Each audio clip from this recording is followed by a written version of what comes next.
Olá, CACDistas, aqui é o Denilson Barbosa do Linguagem Diplomática e hoje eu estou aqui com a professora historiadora Cláudia Viscardi, da Universidade Federal de Juiz de Fora. Tudo bem, Cláudia? Tudo bem, Denilson? Bom, vamos lá. Hoje nós vamos analisar as provas de história, né? Prova de História Mundial e prova de História do Brasil, né? E eu convidei a Cláudia para uma participação, né, nessa análise da prova de História do Brasil, né? Então, Cláudia, nós vamos diretamente para a prova. Você gostaria de fazer algumas considerações antes do compartilhamento da tela aqui? Não, só pontuar que eu tenho um canal no YouTube, chama Cláudia Viscardi Historiadora, e eu vou também colocar esse vídeo lá no canal, se vocês, quem ainda não conhece, quiser conhecer, se inscrever, é legal. Isso, eu vou compartilhar aqui na descrição do vídeo o link direto para o canal da Cláudia também. Enfim, e eu acho que é fundamental, né? Para quem não conhece ainda, tem tópicos lá fundamentais para a prova de Muitos história. caíram na prova. Caíram, pois é. Bom, vamos lá, deixa eu compartilhar as questões aqui de história do Brasil.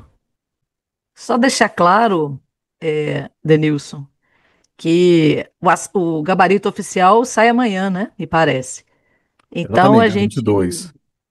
a gente vai tentar responder as questões aqui e o objetivo principal é ligar um alerta em relação a algumas questões, pelo menos na área de história do Brasil, que eu achei um tanto quanto controversas que possibilitariam até um recurso. Se eu fosse candidato, eu faria recursos, porque há muitas ambiguidades na prova de história do Brasil. Sim, eu acho que esse é Então, o ponto fundamental desse vídeo, né? Oferecer esse ponto de vista para os candidatos pensarem nas possibilidades de recurso, né? E, enfim, ajudá-los nessa tarefa, né? Então, acho que o que tiver de problema aí, Cláudia, que você viu, ou contradições, né, serão bem-vindos, né? agora eu sou especialista na área em que a prova se concentrou, né? Que é a Primeira República e o governo Vargas. Então, eu vi muitos problemas. Talvez assim seja o meu nível de exigência. Mas eu tenho muita experiência em elaboração de prova, né, de vestibular seriado, de Enem, de ENAD, e eu achei a prova com alguns problemas na sua elaboração, né? Mas pode começar, ô Denilson? Sim, vamos lá. Vamos lá. Então, primeiro, só ressaltar para vocês que houve uma concentração muito grande de questões de Primeira República e era Vargas, né? Eu fiz uma continha básica aqui de padeiro, que eu sou padeira também. Então, de Primeira República, houve uma concentração em torno de 26,66% das questões, a mesma coisa da era Vargas, sendo que colônia tivemos apenas 16,66%. Agora, Império, Segunda República, ditadura, Nova República e atualidades, muito pouca questão. Então, houve uma concentração clara, né, entre 1889 e 1945. E uma outra coisa que eu notei também é que, pelo menos das 30 questões de história do Brasil, eu listei aqui com problemas, vou falar desses problemas para vocês. Uma, duas, três, quatro, cinco, seis, oito questões. Oito questões em 30, que eu achei ambígua, que eu acho que é um número muito alto. E um terceiro problema que eu vi, que não chega a ser um problema, mas a prova mistura algumas abordagens historiográficas muito distintas. Por exemplo, nas poucas citações que tem a prova, que eu achei poucas mesmo, né? Uma do Marcos Napolitano e outra da Sônia Regina de Mendonça, que foi até escrito errado, né? Está escrito Sônia Regina de Miranda, é o nome da autora, é Sônia Regina de Mendonça. Por exemplo, a Sônia faz uma abordagem, é um livro bem antigo, né? Que faz uma abordagem marxista da historiografia. Na época que ela escreveu, nem sei se ela manteria essa abordagem hoje. Ao mesmo tempo, você tem autores, é o caso do Napolitano, que trabalha com a terceira geração dos Zanelli aí na área de cultura, história cultural. E a parte de história política eu achei muito tradicional. A prova não é uma prova que envolva muita discussão historiográfica, é uma prova mais factual. Os erros tem erros assim que são detalhes que a gente percebe até pela forma da construção da frase. Então você identifica que a afirmação está errada pela forma como a frase foi escrita. Então achei isso é ruim para a prova, né? Porque História não é uma ciência exata, tem muitas discussões historiográficas, então você nunca pode afirmar peremptoriamente, né, que isso é isso, ou isso é aquilo. Depende do debate historiográfico, depende da evolução das pesquisas, né, do avanço das pesquisas, depende da região que você está trabalhando, enfim. Eu achei que a prova não levou isso em consideração, justamente porque não tem discussão historiográfica nenhuma, né, tem pouca citação e citam autores completamente divergentes, né, não achei que a prova tenha uma homogeneidade. Mas, enfim. Tirando essas críticas à prova, que é mal de professora, né, eu vou trabalhar aí questão por questão para vocês, vou tentar ser bem rápida, bem objetiva, e só vou destacar aquilo que eu achar assim, mais problemático. Então, eu vou começar com o problema, que é a questão 41. A ordem está diferente, cada um faz, né, uma prova com ordem diferente. Então, essa da questão é uma questão de colônia, né? Que o que está em verde é verdadeiro, o que está em vermelho é falso. Muitas vezes, na hora de fazer, eu achava que estava errado, mas tentei pensar como a banca.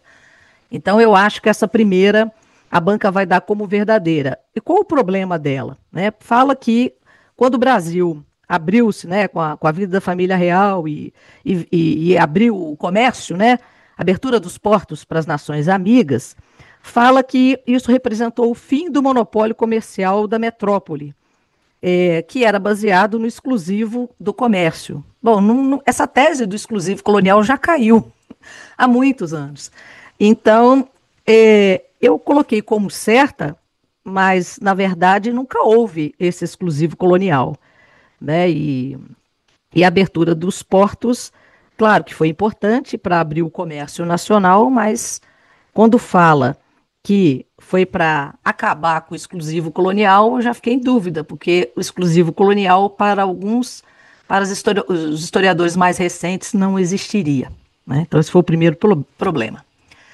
A questão 42, que é da transferência, né, do Estado português para o Brasil, ela está correta, eu acho que aí não tem nenhum problema. Né, ela, ela é verdadeira, né, porque está diretamente ligada à era napoleônica e o expansionismo napoleônico, por sua vez, está ligado à Revolução Francesa. Então, isso não é passível de discussão. A questão 43, por que ela é falsa? Fala sobre os movimentos de independência. Né? A falsidade dela está na última frase, né? Porque fala assim: esses movimentos, tanto a Inconfidência, a Confederação Baiana e a Revolução Pernambucana, compartilhavam incontestável identidade de objetivos. Isso não existiu, né? Nenhum movimento social tem identidade de objetivos, interesses e métodos de ação. Isso é aí vai uma dica, né? Toda vez que tem um adjetivo assim como incontestável, é claro que está errado, porque em história tudo é contestado, né? E dizer que três movimentos tão diversos em períodos históricos tão diferentes teriam identidades de objetivos, interesses e métodos, está claramente errada a questão. E a questão do primeiro reinado, que é a questão 45, isso, 45, estou com a ordem diferente aqui, porque estou enrolada. Ela é verdadeira por causa dos problemas políticos que o Pedro I teve com as elites locais e a Constituição de 1824 ser uma Constituição outorgada. Então não há dúvida sobre isso. Então, dessas questões de colônia, a única que eu teria dúvida é essa primeira, que eu acho que dá para questionar, né? Inclusive citando uma bibliografia bastante recente. Isso. Bom, Aqui na ordem, Cláudia, faltou esse aqui, né? A decisão de desculpe, a levar o decisão de Brasil. elevar. Não, eu só falei. A 44. Ah, não, tá Sim, certo. falei sim. Falei sim. Tá correta. Ah, não, do Congresso de Viena, não falei não. Essa está errada, né? A decisão de levar o Brasil à condição de Reino Unido foi considerada estratégia ousada por se opor aos interesses comerciais ingleses. Não se opunha aos interesses comerciais ingleses e, é, e por não se subordinar às imposições emanadas. Não, estava de acordo com as decisões do Congresso de Viena. Então, acho que isso tá. As duas afirmações estão erradas, está tranquila essa. Ok. Desculpe aí. Vou seguir agora pela tela, tá achando mais fácil. Bom, agora entramos na Primeira República, a 46. É,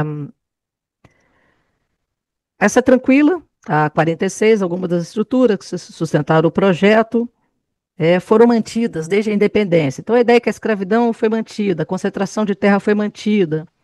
A única questão complicada, única frase complicada na questão 46 é dizer que o processo de independência não foi revolucionário. Isso é um debate historiográfico grande. Se você for trabalhar com os trabalhos de Eonório Rodrigues, do Fernando Novaes, do Florestan Fernandes, para eles, o movimento de independência foi revolucionário. Agora, para outros autores, os demais autores acham que não, porque houve uma continuidade. Né? Foi mantida a escravidão, foi mantida a grande propriedade, o latifúndio. Daí você dizer que o movimento de independência não foi uma revolução, por exemplo, tem autores atuais que discutem qual o conceito de revolução no período. No conceito de revolução no século XVI, esse movimento, né, o movimento de ruptura com com a metrópole, foi um movimento revolucionário, de acordo com o conceito de revolução do século XIX. Então há um debate historiográfico sobre isso. Então, essa última frase é complicada, mas ela é verdadeira na sua maior parte. Né? Mas já demonstra que faltou um cuidado nisso, porque tem discussão historiográfica sobre isso. Bom, essa sobre a implantação da República, eu achei ela muito complicada, primeiro com essa frase, né? A implantação da República representou uma substancial inflexão. Inflexão é mudança. Né? Será que a proclamação da República foi uma substancial inflexão na história brasileira? Ao mesmo tempo, ela fala, por não promover a ruptura de elementos que sustentaram a colonização. Então, é contraditório, né? Se ela é uma inflexão, por que ela manteve as coisas do jeito que estavam? Então, não seria uma inflexão. Né? E o que ela está muito errada, o que leva a gente a dizer que ela é falsa, porque diz que, em larga medida, né, o que significou o atraso do desenvolvimento do Brasil em relação aos seus vizinhos. Não, a implantação da República não gerou atraso em relação aos vizinhos. Né, Argentina, Uruguai, nada disso. Então essa última frase torna a questão errada. Mas essa palavra inflexão, ela está em contradição com a frase seguinte. Posso estar sendo chata, mas eu acho que tem que ter muito cuidado com as palavras para o aluno interpretar. Né? Na próxima, essa é complicada mesmo, gente, que é olha só, o 15 de novembro foi um golpe de Estado conduzido por militares. Ora, isso é um debate historiográfico, da mesma forma que 64. Tem historiadores que vão dizer que foi um golpe militar, outros vão dizer que foi um golpe civil-militar. Por exemplo, eu trabalho com a concepção do 15 de novembro como uma aliança entre civis e militares. Então, eu já colocaria errado aí de primeira, quando diz que é conduzido por militares.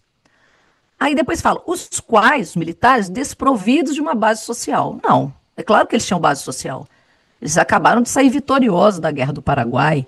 Eles tinham, o próprio exército dava apoio a eles, a sociedade brasileira dava apoio a eles. Eles têm base social, eles têm sustentação política. O próprio movimento republicano que durou 20 anos, que criaria essa sustentação política. Aí depois eles falam, eles foram alijados do poder, os militares, já nos primeiros anos do regime republicano. Pô, que primeiros anos? Eles saem do poder em 1894, quando o Prudente é eleito. Esses seriam os primeiros anos, 1894? De quantos anos nós estamos falando? Então, achei uma questão assim mal elaborada, porque ela dá margem à dúvida. E, para mim, ela tem muitos erros, mas eu não duvido nada deles colocarem essa questão como correta no gabarito oficial. Porque né, a República foi proclamada assim por militares, desprovidos de uma base social, porque foi um golpe, e eles foram alijados do poder nos primeiros anos. Se a gente considerar 1894 como os primeiros anos. Entenderam como é complexa a gente tomar uma decisão? Mas caberia recurso. Se der como certa, caberia recurso.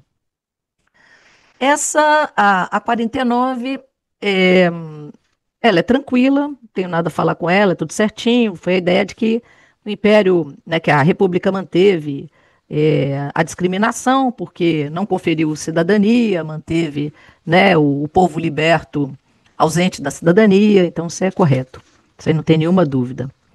Depois, sobre política externa, né?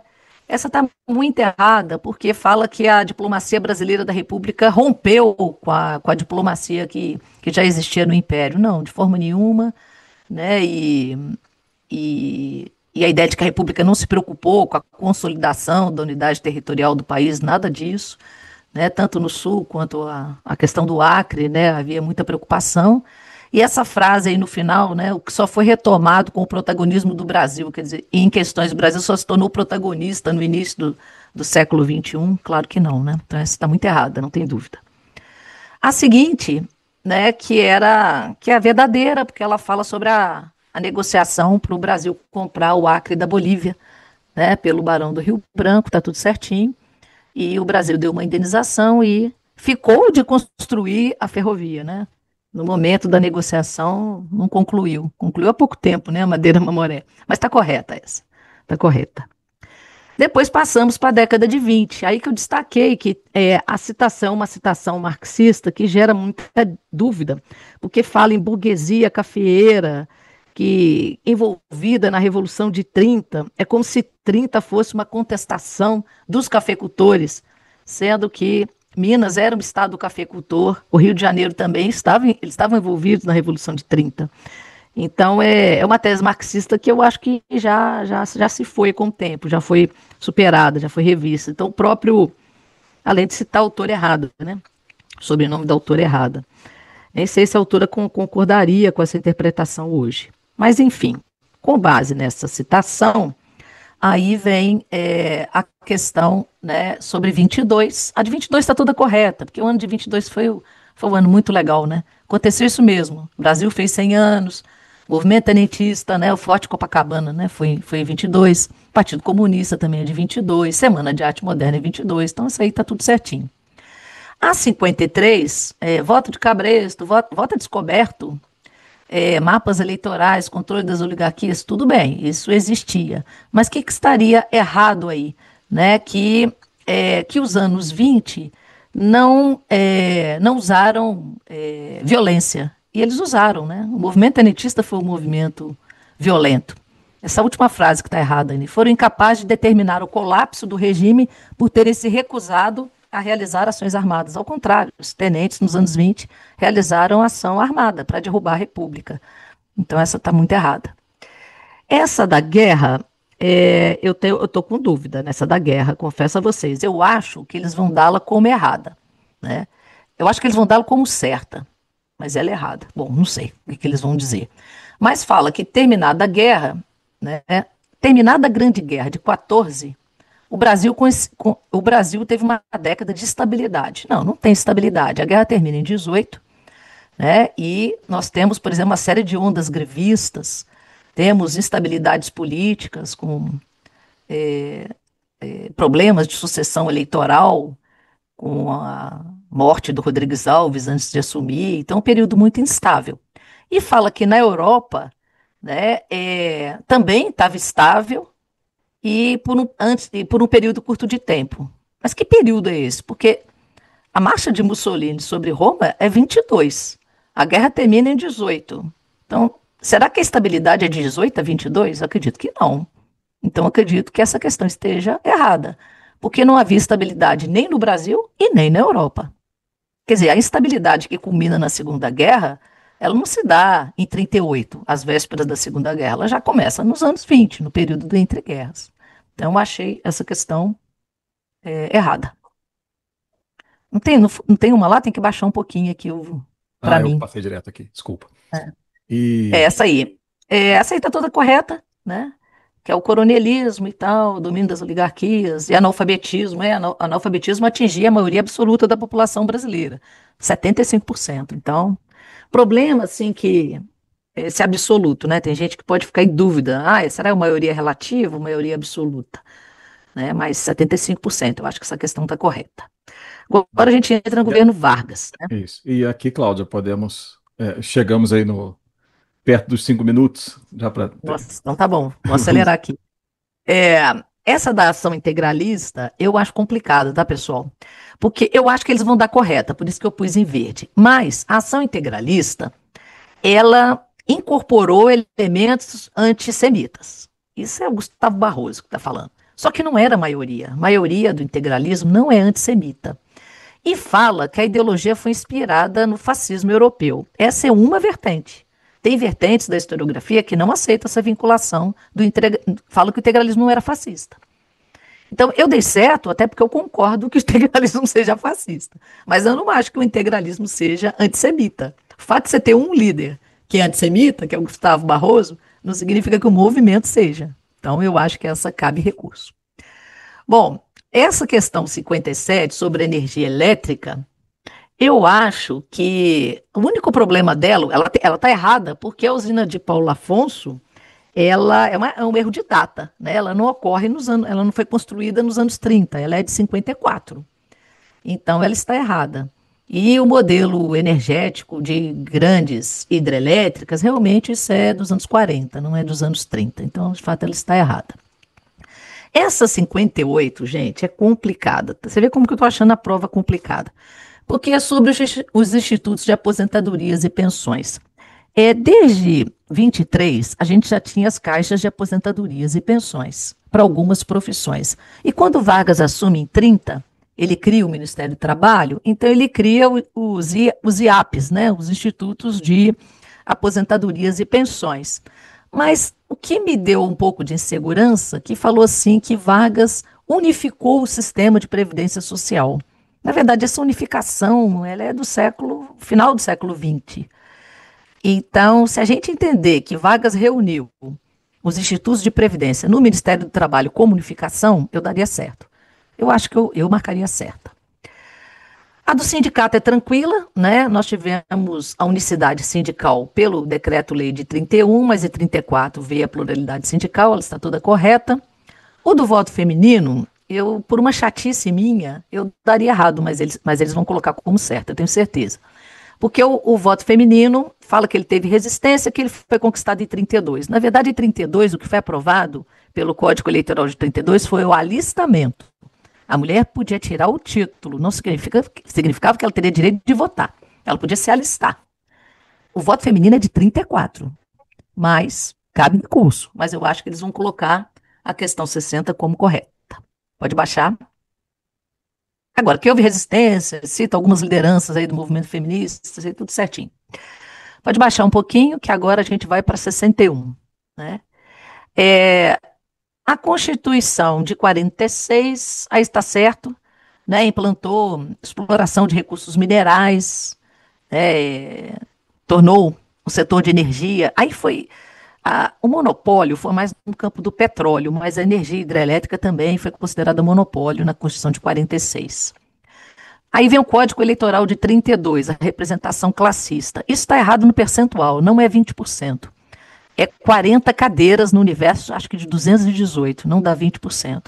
Então, no Código de 32, instituiu o voto corporativo para 40 deputados corporativos e de 34 passou para 50. Então, não foi abolido em 34, foi aumentado em 34 a representação corporativa. Então, está tudo errado. Essa 63 da Constituição de 37 previa a existência do poder legislativo. Você pode achar que não, porque era uma ditadura, mas na Constituição estava previsto o poder legislativo. Ele nunca funcionou. Não significa que o legislativo funcionou, mas está falando que a Constituição previa, então está certo. A de 67 seria alterada 2 anos depois, em decorrência do AI-5, que restringiu a pena de morte em caso de guerra externa. Eu acho que está errado, peraí. Conferir aqui.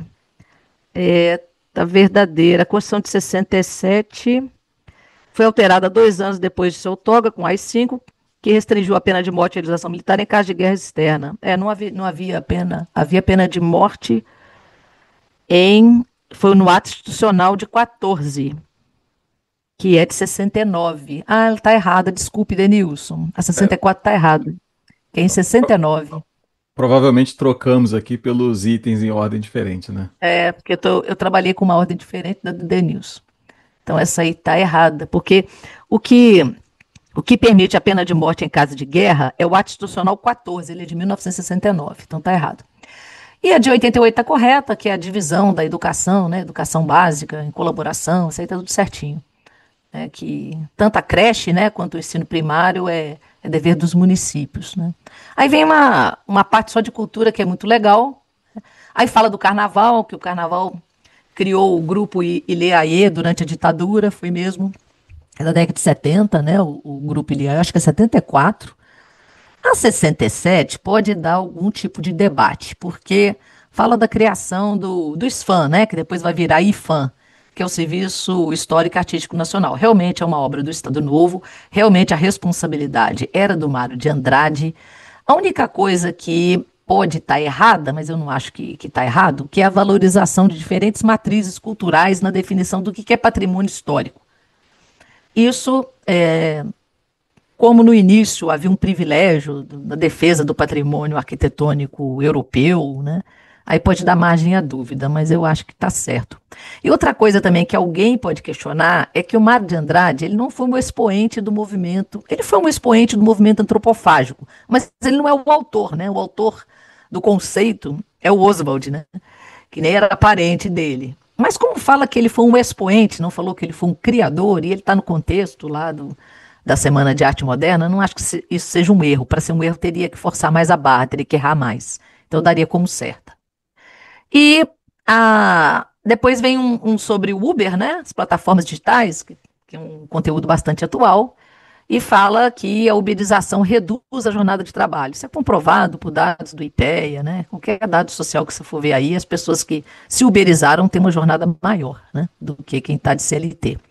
Depois uma nova questão cultural, que é sobre o Baião, que está correta também, que o Baião projeta o Nordeste, muda um pouco a configuração cultural, musical do Brasil, está certo também. E por fim, as novelas brasileiras, né, que vêm com a temática LGBTQIAP, aquelas letrinhas, sopa de letrinhas, né, LGBTQIAP+, né, que ajuda que ajuda na defesa das identidades desses grupos marginalizados que sofrem um preconceito dos conservadores. Isso aí está correto. Então é isso, pessoal. Eu achei que a prova tem muitos problemas. Então, assim, eu acho que cabe recurso, então. Se quiserem anotar aí na 45, 46. Ah, não. Esses números que eu estou aqui são números da ordem da minha prova. Então, Ficaram diferentes. É. ficaram diferentes. Então, esses que eu falei para vocês, que eu acho que caberia recurso. Na parte de história mundial. E é, uma visão geral da prova, né? Eu acho que essa seleção de temas, né, foi muito boa, né, no sentido de escolher tópicos que, de certa forma, voltaram à tona hoje, né, no nosso cenário com muita força, né? Então nós vamos ter aí questões ligadas aos nacionalismos, autoritarismos, né, questão da União Soviética, e eu acho que leva o candidato a esses vários pontos, né, e de certa forma é crucial mesmo, né, para entender o cenário atual. Né? Mas vamos lá. Aqui o primeiro, né, marquei ali como correto, e só uma observação também, né, também pensei da maneira como a Cláudia, né, tentamos fazer dessa forma. Algumas coisas, alguns itens aqui podem apontar alguns problemas, mas foi colocado ali a maneira como a banca, a minha expectativa, né, em relação à banca também. Né? Enfim, aqui o primeiro, né, um dos elementos que conferiu coerência à atuação do grupo social burguesia durante a Revolução Francesa, né, foi o ideário, né, do liberalismo clássico, né, e que tinha como canais de difusão as associações como a maçonaria, né, ali o espaço de difusão do ideário liberal, né, então essa também achei que foi uma questão de entrada aí bem tranquila, né, acho que isso é bem debatido, né, em todos os materiais. Né. Vamos lá, aqui é 72. Né? Nas três primeiras décadas do 19, a produção fabril com características modernas, que ganhava lentamente corpo em terras inglesas, desenvolveu-se sobretudo na área da metalurgia. Bom, o problema está aqui, né? Exatamente na área da metalurgia. Acho que ela também tem essa questão do tempo, né, Cláudia? Das primeiras décadas, né, da vida do 19. É. Mas, enfim, é basicamente, né? Se discute muito isso na história, a indústria têxtil, né, que predomina aí, que é o desenvolvimento fundamental da industrialização. Agora, pode levar o candidato, talvez induzir ao erro por considerar que a metalurgia é um fator essencial ali nessa, nesse processo de industrialização pela produção de máquinas e equipamentos, etc. Né? Mas, Porque a gente pode encontrar uma metalurgia nas primeiras décadas do século XIX. Não quer dizer que elas não exatamente. existissem, né? Eu acho que esse é o ponto que pode induzir, né? Levar o candidato Induzir ao ao erro, erro. no caso ali. Né? Obviamente tem desenvolvimento, né? Mas o principal é o desenvolvimento da indústria têxtil. Né? Bom, aqui entre as razões para a falta de apoio dos agricultores do Partido Comunista na Guerra Civil de 1918 a 1920, destaca-se uma iniciativa dos dirigentes da Revolução Russa que contribuiu para o sucesso desse evento catalisador do século XX, o bloqueio do acesso à terra aos camponeses. Bom, aqui é exatamente o contrário, né?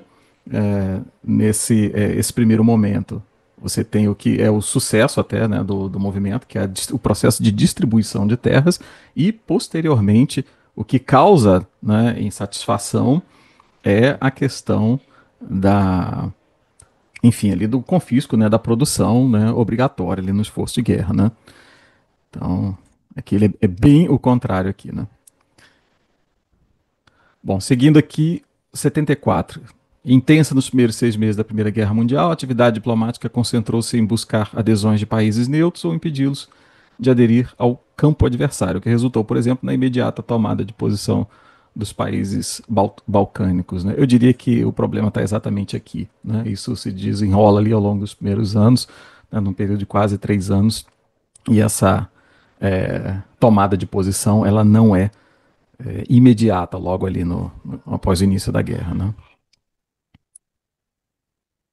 Bom, aqui outra bem tranquila também, né? No chamado período do entre guerras, o craque da Bolsa de Nova York acelerou mudanças que já estavam em curso e que repercutiram em países da América Latina. No Brasil, por exemplo, a crise de 29 esteve entre os elementos provocados da Revolução de 30, né? A crise de 29, desestrutura Que é principalmente. controverso, né? O pensamento aqui é esse. O que eu imagino aqui da banca é exatamente a desestruturação das exportações de commodities, né? Enfim. Mas E o problema é que o impacto da crise de 29, para os historiadores da economia, só se dão no Brasil em 32. Então não teria relação com a Revolução de 30. já seria Mas precoce mesmo. eu acho que quem fez a questão não está pensando nisso. Está pensando uma coisa que acha que é óbvio, mas não é óbvio, né? Teve a craque da Bolsa, logo a Revolução de 30. 29 não provocou a Revolução de 30. É igual a crise de 2008, né? Ela chegou no Brasil bem mais tarde, né? Sim. O impacto da crise, né?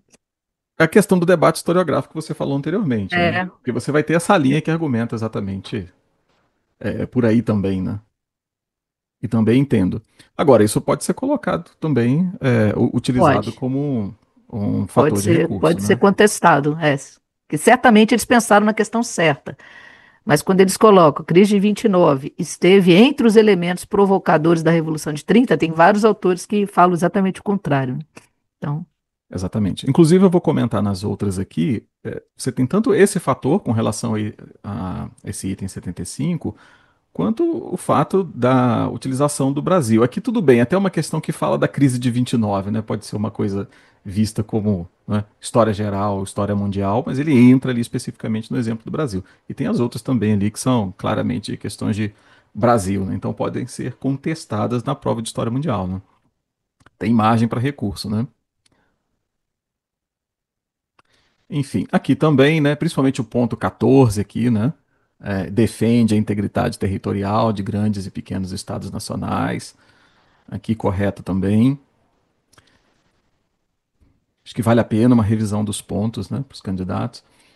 Aqui no 77, uma nova ordem internacional emergiu ao fim dos grandes conflitos da primeira metade do século XX, sendo uma de suas expressões mais vigorosas o nascimento da Organização das Nações Unidas na cidade de Nova York em agosto, né, de 45. Aqui o que está errado são as datas, né? Esse tipo de questão ela não me agrada muito, né? Porque a primeira parte ela está indo muito bem, né, dessa nova ordem, né? E errar na data é feio, né? exatamente, colocar somente a data ou o É, local errado, né? Enfim. não foi em Nova York, né? Então, Exatamente, porque não é aquela questão analítica, né? Assim, você lembra exatamente, né? Onde, quando, né? Acho que não É. dá para ir bem além. Eu acho que vai para Nova York depois, né? Eu não me lembro É, exatamente. exatamente. Ela é de 24 de outubro de 45 e foi depois para Nova York, né? Olha, a Carta da ONU foi assinada em 26 de junho de 45, né? É, que absurdo. Em São Francisco. Em São São Francisco, Francisco e tá a vendo? sede é depois, né? Bom, 78, bem vivo entre os europeus na década de 30, o trauma da Primeira Guerra Mundial transformou-se em forte ressentimento nos países derrotados no conflito e atingidos em seu orgulho nacional, né?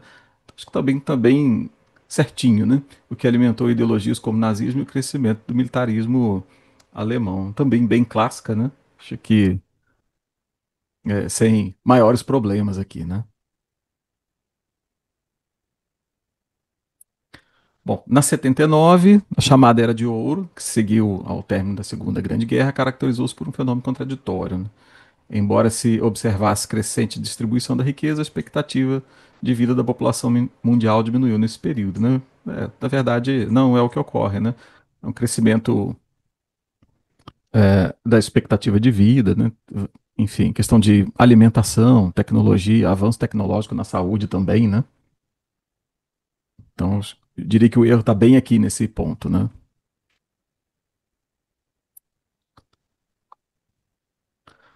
Bom, a queda dos satélites europeus a partir do final dos anos 80 e a difícil aceitação por Moscou da reunificação alemã contribuíram para incrementar o colapso da então União Soviética, né, como superpotência internacional.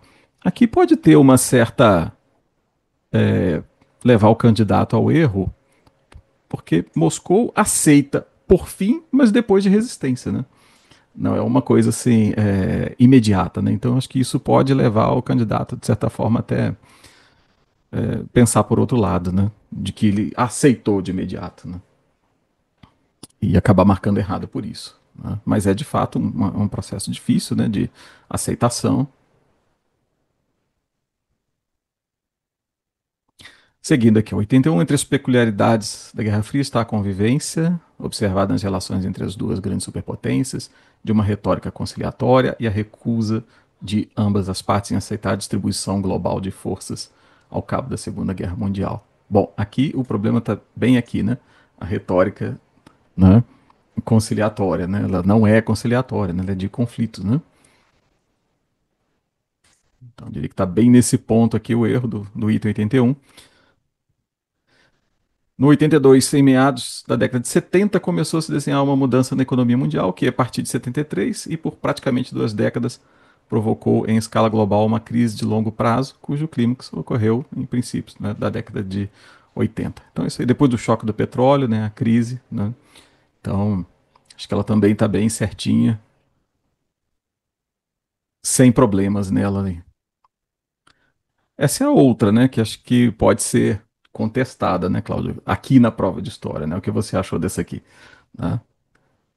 Tá correto, né? A questão da lenda, o item é correto, mas ele tá meio fora de lugar, né? Mas é sobre independência, né? É, porque Ele tinha que se. estar na questão de Brasil. Exatamente. Se fosse uma questão sobre independência da América Latina, né? Ela cabe aqui na prova, né? Mas acho que ela ficou bem fora aqui, né? Deveria estar lá, né? Na parte de história do É, mas Brasil. assim, não. Por causa da Revolução do Porto, talvez estivesse aí, né? Pois é. Enfim, eu acho que essas com muito foco em Brasil, ou aqui, né? Pura independência do Brasil, É. e cabem recursos, sim, por estarem aqui na prova de História Mundial. Bom, esse aqui também, né, também está correto.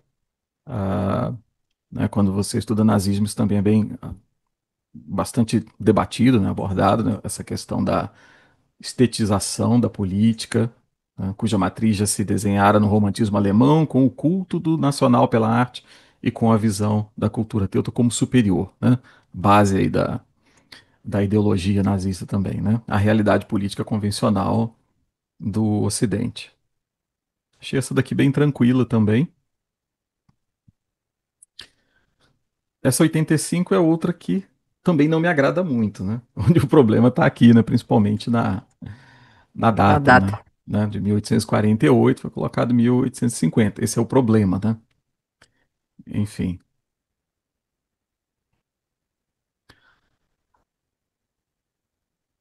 Além de ser uma frase muito sumária, né? Esse aqui eu também, eu deixei, nessa mudança eu deixei a cor errada aqui, né? Esse item errado, né? É, vermelho, sei. Deixa eu trocar isso aqui pro vermelho.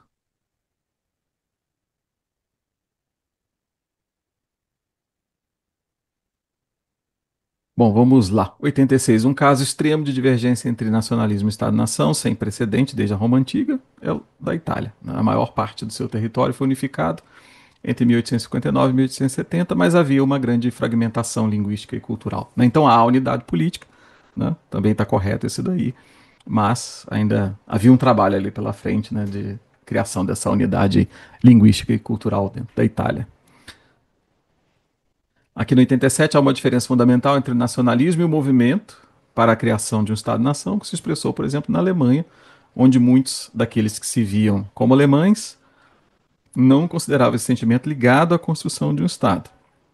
Então, esse aqui, eu diria que ele pode estar correto, né, nessa diferença fundamental aqui, né, por, por já haver uma certa identidade cultural, né, e linguística na Alemanha, mas isso não era exatamente vinculado, né, ou a necessidade de uma unidade política, né, ou a unidade política como uma base necessária para que houvesse essa ideia de nação. Né? Então, acho que está exatamente aqui o ponto. Né? Não considerava esse sentimento ligado à construção de um Estado, ou dependente, né, da construção do Estado, para que houvesse aquela visão ali de nação. Né? Aqui 88 fica errado. Olha, antes mesmo de se constituir como Estado-nação, a Alemanha já se via como uma nação, está repetitivo aqui, né? O que se pode concluir do fato de seus principados terem constituído o Sacro Império Romano Germânico. Né? Marquei aqui como errado, porque é exatamente ali da dissolução, né, do Sacro Império Romano Germânico que começa a se construir essa ideia de nação. Né? Então, atribuir aqui a origem ao Sacro Império Romano Germânico, né? Ele era generalista, envolvendo diversas culturas, a humanidade religiosa ligada ainda à estrutura do feudalismo. Então, exatamente a partir da sua dissolução que essa construção começa a se estruturar. Bom, aqui 89, o descompasso de sentimento de pertencimento nacional dos italianos, frente ao que ocorria em outras potências europeias, revela-se na seguinte frase ali, né, do Máximo d'Azeglio, né? Fizemos a Itália, agora precisamos fazer os italianos, né? De certa forma, né, ela dialoga bem ali com a anterior, né? É a fragmentação cultural aqui, né? Apesar da unidade política, né? Que difere aqui da outra, né? Do caso alemão, desse aspecto, né? Enfim, então correto aqui também, né? Ainda precisava desse trabalho de construção da identidade nacional ali. Aqui o 90, o nacionalsocialismo foi amplamente aceito na Alemanha, sobretudo pelas velhas elites e estruturas institucionais imperiais, que foram fundamentais para a ascensão de Hitler ao poder. Essa é uma das problemáticas, né, Cláudia? Porque Sim. ele foi amplamente aceito na Alemanha. Isso aqui, até esse ponto, né, eu diria que para mim ele indica o apoio popular, né, o amplo apoio popular. E aqui entra o termo sobretudo, né, sobretudo pelas velhas elites e estruturas institucionais imperiais. Eu acho que se fosse colocar aqui numa hierarquia, né, e quem deveria vir seguido desse sobretudo seria exatamente a base popular, né? Enfim, que foram fundamentais para a ascensão de Hitler ao poder. Agora, o que eu vejo como problema é que realmente é necessário, né, esse apoio dos dois lados, né? O apoio das elites e a base popular também, né? Mas eu Não diria, bastaria a base popular, né? Se não houvesse o apoio das instituições imperiais, exatamente. não, Então, O Estado não ia nem à frente, né? Então, Ela não bastaria. E eu diria que o sobretudo ele também está inadequado aqui para preceder aqui, né, pelas velhas elites, né? é isso Isso, que o erro está no sobretudo. é. Eu vejo bem por esse lado também. Acho que se, se algum grupo merece o sobretudo, deveriam ser as bases populares, né? Enfim. Mas até aqui tudo bem, né? Nessa parte, né? Amplamente aceito na Alemanha. Né? Essa parte está correta. Ok. Bom, aqui sobre o Hobsbawm, né? Quando Hobsbawm denomina os fascistas de revolucionários da Contra-Revolução, ele chama atenção para a natureza paradoxal e complexa das estratégias e dos fins dos fascistas. Né? Para defender ideais reacionários, eles adotavam métodos que podiam ser considerados no contexto como revolucionários, né? Como, por exemplo, aí a vamos dizer, incitação das classes populares. Né? Então, correto aqui a passagem do Hobsbawm.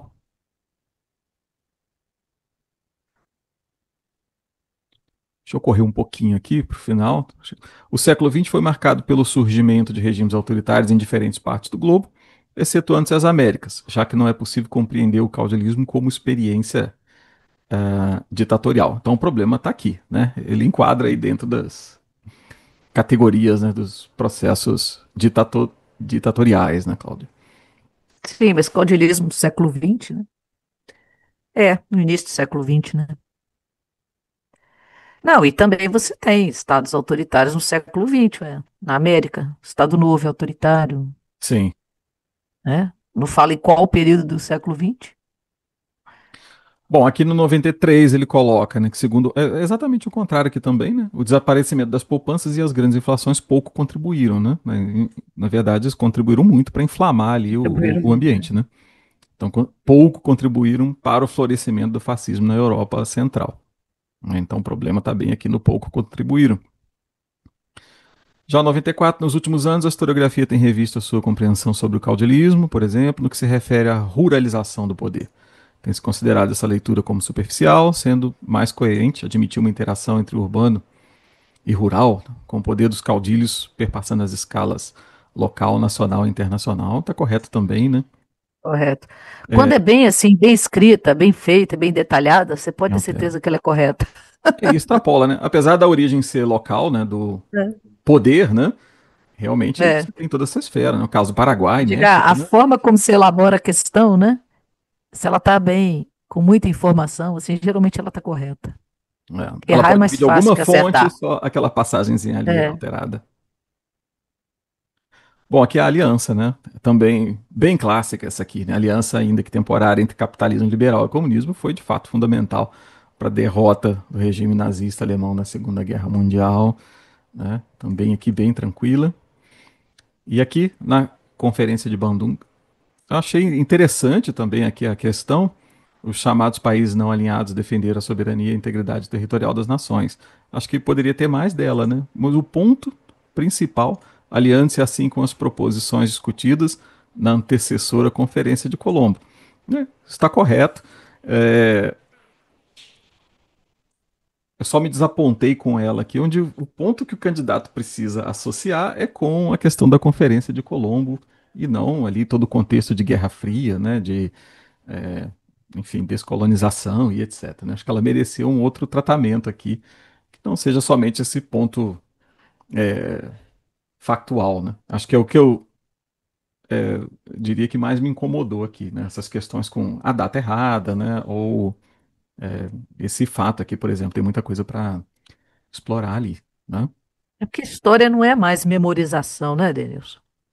Sim, pois é. E tem outras que História é foram. análise, problematização. Então, uma prova que exige muito memorização, nesse mundo que a gente vive hoje com acesso à informação, ao Google, inteligência artificial, não tem nem sentido você decorar data, né? A gente, É, historiador, decora data, mas a pessoa comum precisa, né? exatamente, porque até quando nós abordamos, né, enquanto professores, o tema. Né? O foco também é nisso, né? É entender como as Claro. coisas funcionam, como elas se relacionam, os impactos que elas têm. Né? E isso passa, né? Isso passa. E se você vai discutir ali a formação, uma questão sobre a formação da ONU, né? E colocar ali o Você ponto erra a central data e dela. a cidade é. Muito ruim. Exatamente. Então, assim, eu acho que tem muita coisa para se falar sobre a criação da ONU, que não seja exatamente a data e a cidade de, enfim, de criação. Bom, é isso, né? Passamos só um pouquinho, né, Cláudia, do tempo planejado, mas acho que foi bem. Eu corri um pouquinho aqui Não, tá ótimo. no final, mas eu acho que dá para passar uma perspectiva de gabarito e o que apareceu ali como item errado também. Diria que não é nada assim muito aprofundado, né? Tá sempre ali nas palavrinhas, nos termos, né? Que acabam invertendo ou tornando o item errado, né? Você até reverte o item ali muito facilmente, alterando aqueles termos ali, né? Ou corrigindo datas, por exemplo, né? Bom, excelente. Então, Cláudio, queria agradecer pela Não, participação eu que agradeço. e reforçar aqui o convite para o pessoal visitar o seu canal, tá? O link ele vai estar Sim, sim. disponível aqui na descrição do vídeo.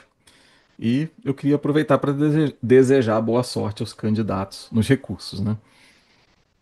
Enfim. Obrigado. Então, Cláudia, nos falamos em um outro vídeo. Sim. Até mais, gente.